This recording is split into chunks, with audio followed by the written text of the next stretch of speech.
How do you feel about people who are returning from prison and the right to vote? We're going to talk about that today. Welcome to Crossroad Connection. My name is David Schuringa. I'm the president of Crossroad Bible Institute and the host of your program. I have in the studio with me today a very special guest, Myrna Perez. Welcome, Myrna. Thank you so much for having me. Myrna is the deputy director of the Brennan Center for Justice at the New York University of Law. And we've known each other for quite a while. And in fact, Crossroad has been working a bit with the Brennan Center, and we'll kind of explain that. But your specialty with the Brennan Center has to do with the voting rights of returning citizens, correct? That is correct. We live in a country that disenfranchises almost 6 million Americans because they have had a criminal conviction in the past. And about 4.5 million of those people are living and working in our communities. We are expecting them to be productive members of society and to contribute in many ways, yet we deprive them of having a voice in how our government runs and in being able to elect representatives that make very important decisions about their day-to-day life.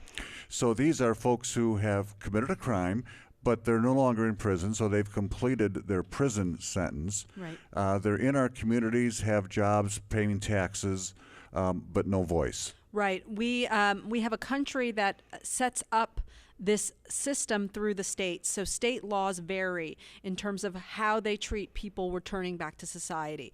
In Maine and Vermont, for example, you never lose your right to vote if you are in prison. Even if you're in prison. Even if you're in prison. Sort of like Europe. Right. If you are an eligible American and you are incarcerated, you're still able to vote while you're incarcerated. But then we have other states like Florida, Iowa, Virginia, and Kentucky, where effectively, if you have had a criminal conviction in your past, a felony conviction in your past, you'll never get your right to vote back. It doesn't matter how long ago it was. It doesn't matter what you did. It doesn't matter how young you were when you did it. Unless the government specifically decides to pardon you, then you are out of luck when it comes to voting rights. Yeah, you talk about Florida, the late Chuck Colson, who was incarcerated. That's how he got his right to vote back. He had to ask permission from the governor. Right. But that's Chuck Colson. It seems like it wouldn't be quite as easy for the average felon. And obviously, some of the states have very onerous requirements. Some of them you have to write essays for. Some of them have a waiting period before you can even apply to ask for the government to pardon you. And the average returning citizen probably is poor.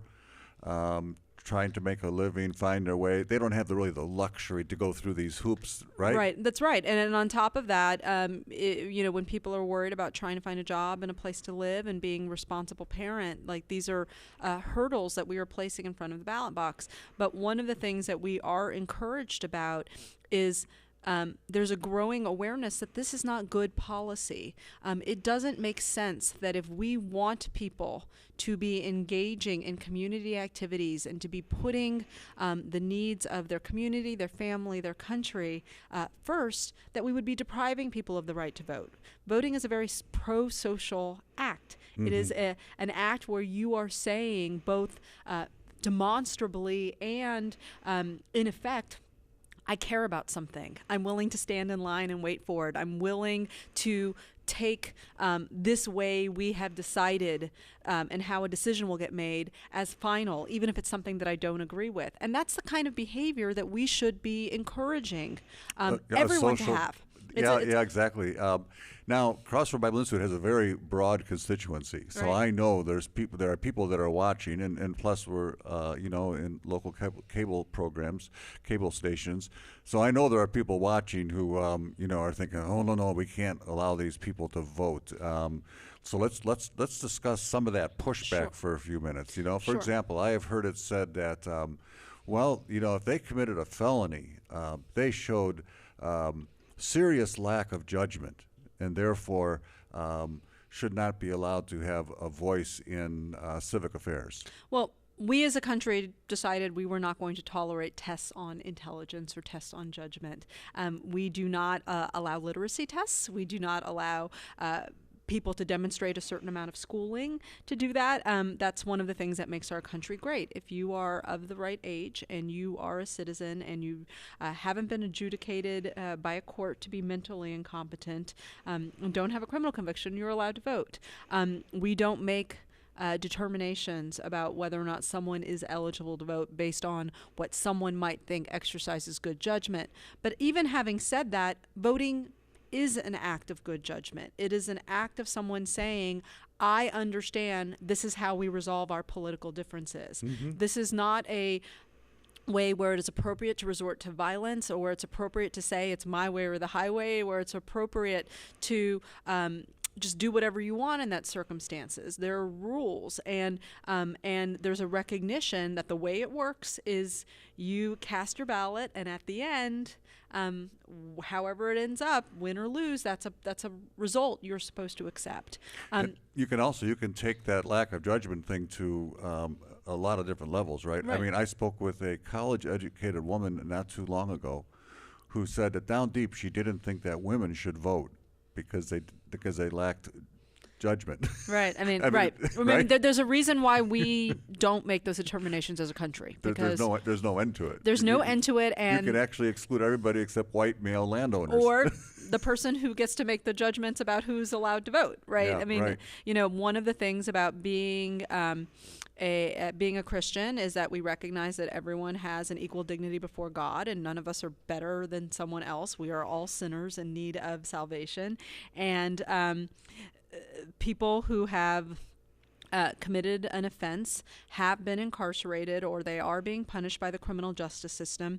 And if the criminal justice system has made the determination that they are able and appropriately living and working amongst us, then it is to the benefit of our country to take all the steps that we can to make sure that that reentry is successful.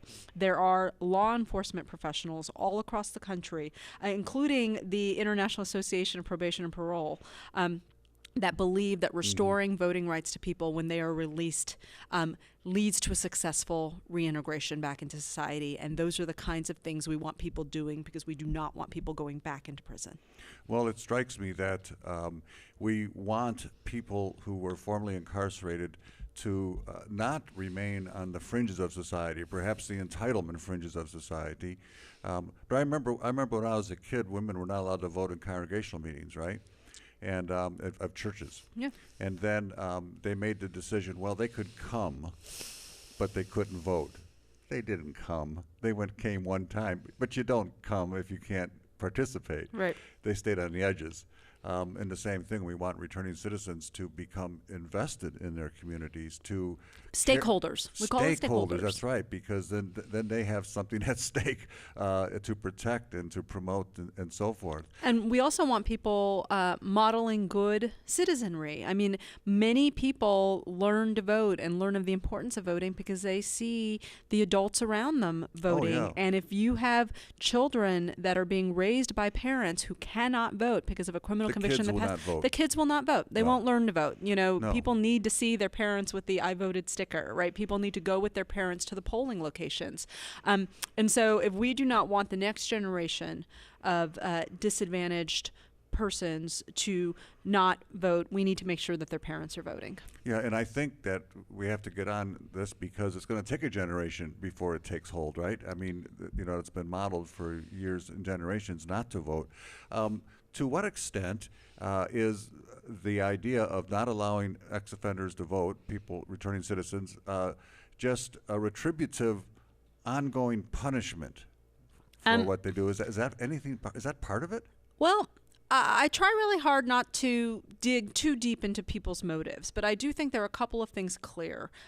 There is no public safety justification for disenfranchising people that are already in the community. There's no one that commits a crime or doesn't commit a crime on the basis of they'll lose their right to vote at some point in time. If they are pushed to the point or compelled to the point or being put in a place where committing the crime seems like the right thing to do, they're not thinking about their voting rights after the fact. So there's no deterrent effect that comes from taking away somebody's voting rights. there's also not a societal benefit to taking away people's voting rights. We need a robust participatory democracy. I mean, we are constantly lamenting the fact that very few people in our country vote. And if you actually have people that want to vote and want to participate and want to say that I care enough about my community and my country to stand in line, to brave the cold, to deal with the frustrating voting machines, like those are the kind of people that we want participating. Good point. And so there's not a lot of benefit. I mean, we do know that the early history of these laws are part of some of our country's most shameful past. I wanted to get into that. That's a touchy one. The Jim Crow laws were designed to keep certain demographics away. That can't be denied, can it? It's the history behind these laws in a number of states is pretty clear. By the time our country had reached a crisis point with the point of race relations, we had passed the 15th Amendment, which said that states can't discriminate against people when it comes to voting on the basis of race. So black men would be allowed to vote. Even on the basis of former slavery. Right, right, exactly. Yeah. And so what we saw was certain recalcitrant jurisdictions try to get around that. And they tried to get around it with poll taxes. They tried to get around it with literacy tests. They tried to get around it with felony disenfranchisement laws. And unfortunately, the sad truth is that impact happens today. I mean, if the current statistics continue, we can expect that the 3 out of 10 of the next generation of African American men will lose their right to vote at some point in their past.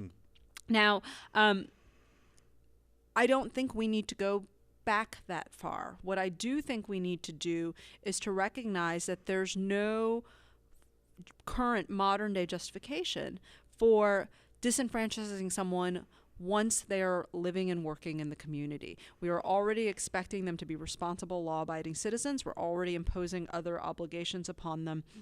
Voting is a right, it's a privilege, it's a duty, it's an obligation. It's a lot of things all packed into one. And it is a socializing act. It is a transformative piece.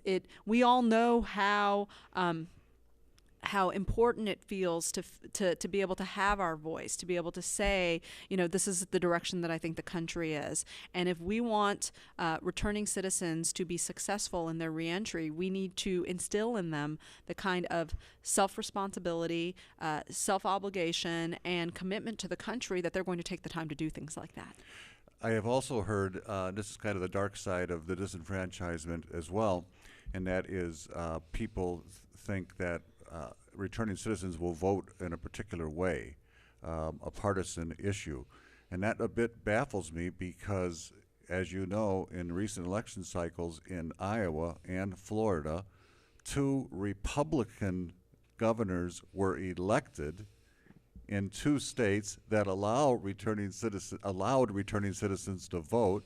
And the first thing they did when they got into office was to strip them of the vote. Now, this seems to be kind of an insanity to me. Right. Like, I think your audience might want a little bit of background. So as we mentioned earlier, there are currently 4 states in the country that have very, very strict laws on people with criminal convictions. And Iowa, Virginia, Florida, and Kentucky have laws that in their constitution allow people to be permanently disenfranchised unless they're expressly pardoned.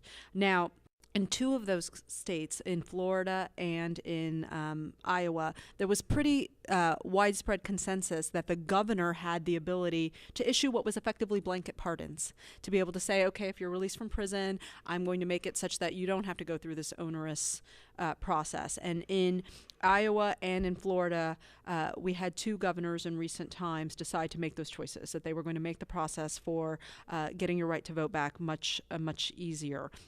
Then we had changes in government and 2 Republican governors who, as you pointed out, successfully won an election, even though people with criminal convictions had an easier opportunity to vote, decided that they were going to roll that back. That was a big setback, and frankly, that's out of step with the mood of the country.